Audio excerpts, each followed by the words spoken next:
নমস্কার, master within বেঙ্গলির পরিবেশনায় আপনারা শুনছেন শ্রদ্ধেয় শ্রী দেবী প্রসাদ মুখোপাধ্যায় রচিত বিবাহ পরিচয় পরবর্তী অংশ। তৃতীয় অধ্যায়। স্বভাব বা ধাত বিচারের পর দেখতে হয় অভ্যাস। অভ্যাস যদি সুন্দর ও সুষ্ঠু না হয়, তাহলে বিবাহের মিলিত জীবনের পদক্ষেপ সার্থক ও সফল হতে পারে না। যদি নোংরা থাকার অভ্যাস থাকে আলসেমি, সময়ের কাজ সময়ে না করার অভ্যাস, গুরুজনের সামনে নত হওয়ার অভ্যাস যদি না থাকে, তাহলে দাম্পত্য জীবন মধুর ও সুন্দর হয়ে ওঠে না। তাছাড়াও থাকা দরকার ভোরে ওঠার অভ্যাস, পরিচ্ছন্ন থাকার অভ্যাস, গুছিয়ে কাজ করার অভ্যাস, অপরকে সহ্য করার অভ্যাস ইত্যাদি। পাত্রপাত্রী নির্বাচনে অভ্যাস বিচারের গুরুত্ব অপরিসীম। তারপর দেখা দরকার ব্যবহারিকে কতখানি দক্ষ, বিবেকবান ও শিষ্ট। সংসার জীবনকে মধুময় ও কল্যাণ অভিষিক্ত করতে গেলে ব্যবহারবিদ হতেই হয়। পরিস্থিতি বিচার করে, দেখে শুনে বুঝে যে যেমন সমীচীন ও মাত্রামতো ব্যবহার করতে পারে, সে নিজেও তেমনই সুখে থাকে, অন্য সবাইকেও ততখানি সুখে রাখতে পারে। ব্যবহার ঠিকমতো জানতে হলে মনস্তত্ত্ববিদও হতে হয়। এটা বিশেষ করে দরকার হয় মেয়েদের ক্ষেত্রে, কারণ তারাই পরের ঘরে যায়। ভিন্ন নতুন একটা পরিবেশে তাদের মানিয়ে নিয়ে চলতে হয়। তাই সেখানে কার কি পছন্দ, কোনটা অপছন্দ, সেটা ভালো করে বুঝে চলা বিশেষ দরকার। কার কোন সময়ে এক গ্লাস জলের দরকার, কে কেমন রান্না ভালোবাসে, কেউ হয়তো একটু তোয়াজ পছন্দ করে বা কেউ হয়তো জেদি প্রকৃতির। এগুলি ঠিক মতো বুঝে নিয়ে তাদের সাথে সেই মতো চলতে পারলেই মেয়েরা লক্ষ্মী বউ আখ্যা পায়। মিষ্টি কথা, সহ্য শক্তি ও হাসি মুখ একান্তভাবেই দরকার হয় সংসারে। কিন্তু লক্ষ্য রাখতে হবে এর কোনোটাই যেন অব্যাপ্তি বা অতি ব্যাপ্তি দোষে দুষ্ট না হয়। ওগুলি কম হয়ে গেলে তা সুখাবহ ও তৃপ্তিকর হয় না, আবার মাত্রায় বেশি হয়ে গেলে তা বাড়াবাড়ি বা ন্যাকামি নামে অভিহিত হয়ে থাকে।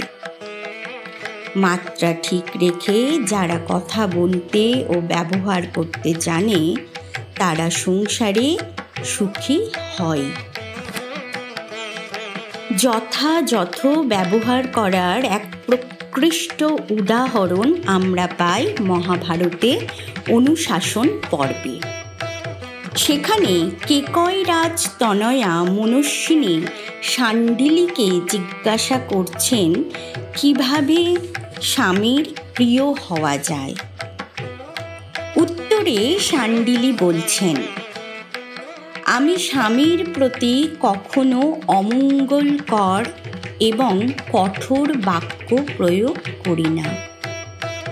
দেবতা, পিতৃগণ ও ব্রাহ্মণদের পূজায় সর্বদা অপ্রমত্তা থেকে আমি শ্বশুর ও শাশুড়ির অনুবর্তী থাকি। আমার মনে কখনো কোনো খলতা আশ্রয় পায় না।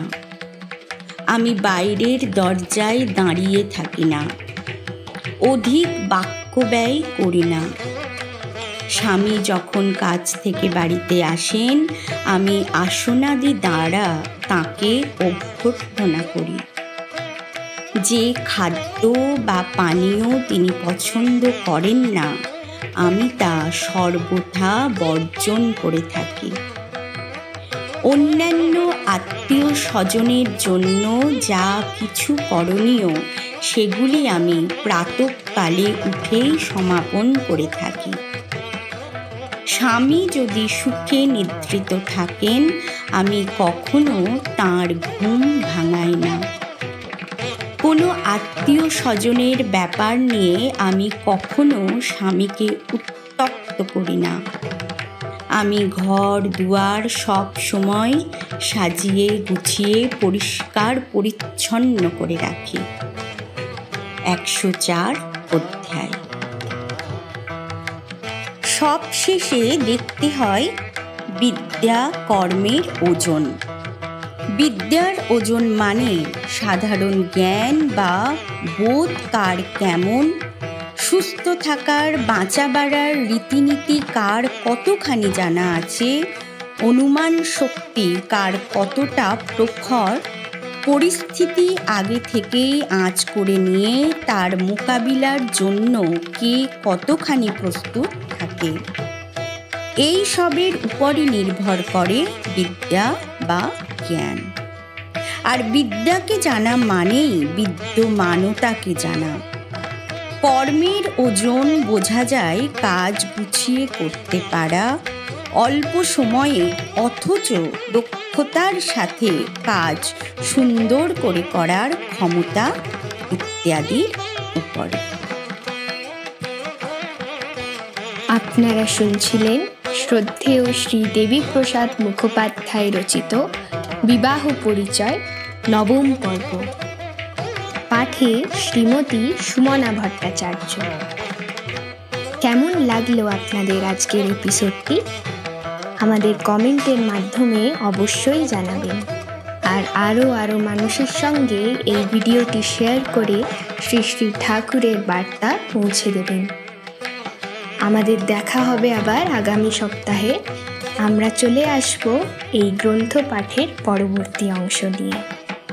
জয় গুরু, বন্দে পুরুষোত্তম।